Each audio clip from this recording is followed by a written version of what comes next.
ផ្សារអនឡាញយើងត្រូវធ្វើខ្លួនឯងជាផ្សារនរណាក៏ជាផ្សារដែរប្រសិនបើយើងមានអាជីវកម្មមួយក្នុងដៃជំរាបសួរបងប្អូនទាំងអស់គ្នាខ្ញុំបាទសែមរិទ្ធិស័ក្តិដែលជា CEO របស់ One Team សូមបង្ហាញអំពីក្បួនឬក៏របៀបនៃការចាប់ផ្ដើមអាជីវកម្មអនឡាញឬក៏កំពុងតែធ្វើអាជីវកម្មអនឡាញហើយត្រូវការភាពរីកចម្រើនទៅលើវិស័យបច្ចេកវិទ្យានេះហើយបច្ចុប្បន្ននេះគឺបច្ចេកវិទ្យា AI បានចូលមកដល់ប្រសិនបើក្នុងសម័យបច្ចុប្បន្ននេះយើងអត់ចាប់ផ្ដើមអាជីវកម្មអនឡាញទេបងប្អូននឹងដើរក្រោយគេហើយបងប្អូនមានអាជីវកម្មតូចក្តីធំក្តីជាក្រុមហ៊ុនក្តីជាស្ថាប័នតូចក្តីឬក៏ជា influencer ក្តីឬក៏អ្នកចង់ខ្លាយទៅជា influencer ក្តីប៉ុន្តែអត់ហ៊ានចាប់ផ្ដើមអាជីវកម្មបងប្អូនគ្រាន់តែ follow page របស់ខ្ញុំរិទ្ធិស័ក្តិ Digital Marketing បងប្អូននឹងបានយល់អំពីការចាប់ផ្ដើមអាជីវកម្មអនឡាញឬក៏បងប្អូនដឹងអំពីរបៀបនៃការធ្វើទីផ្សារអនឡាញដោយរបៀបណាខ្ញុំបានមានបទពិសោធន៍ទៅលើ Digital Marketing នេះ10ឆ្នាំហើយបងប្អូនយើងជា consultant ឲ្យក្រុមហ៊ុនមួយចំនួនជា coaching របស់ក្រុមហ៊ុនមួយចំនួនជាអ្នកដែលបានបណ្ដុះបណ្ដាល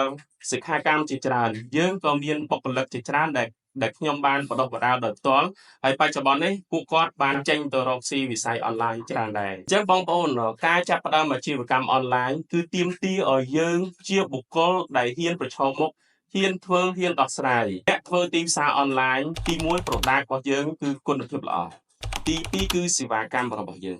អ្នកលក់អាជីវកម្មអនឡាញទាមទារទាំងពីរទាំងផលិតផលល្អទាំងសេវាកម្មល្អឧទាហរណ៍ថាបងប្អូនមានផលិតផលមួយក្នុងដៃឧទាហរណ៍ថាដូចជាប្រភេទ cosmetic នេះ cosmetic របស់បងប្អូនល្អហើយគុណភាពល្អហើយតែហេតុអីបានជាចេញនៅក្នុងទីផ្សារអត់ដើរដូចគេមានហេតុជាច្រើនទី1គឺបងប្អូនអត់យល់អំពីការចាប់ផ្ដើមអាជីវកម្មឬក៏ការធ្វើទីផ្សារអនឡាញឲ្យពិតប្រាកដថាបងប្អូនត្រូវធ្វើអាជីវកម្មអនឡាញដោយរបៀបណាចំណុចទី2ធ្វើឲ្យគេទិញបានអាចធ្វើឲ្យគេជឿជាក់បានប៉ុន្តែបងប្អូនស្ទើរសេវាកម្មអីគេសេវាកម្មតាំងពីការដឹកជញ្ជូនសេវាកម្មតាំងពីការដោះស្រាយបញ្ហាជូនអតិថិជនសេវាកម្មតាំងអំពីផ្ដល់ភាពជឿជាក់ជូនអតិថិជនការដោះស្រាយបញ្ហាទូចនៅទីផ្សារអនឡាញយើងត្រូវធ្វើខ្លួនឯងជាផ្សារនរណាក៏ជាផ្សារដែរប្រសិនបើយើងមានអាជីវកម្មមួយក្នុងដៃឧទាហរណ៍ថាប្រភេទ cosmetic ហ្នឹងអញ្ចឹងពេលដែលបងប្អូនមានទីផ្សារអនឡាញបងប្អូនធ្វើខ្លួនឯងជាផ្សារគឺបងប្អូនត្រូវធ្វើគ្រប់យ៉ាង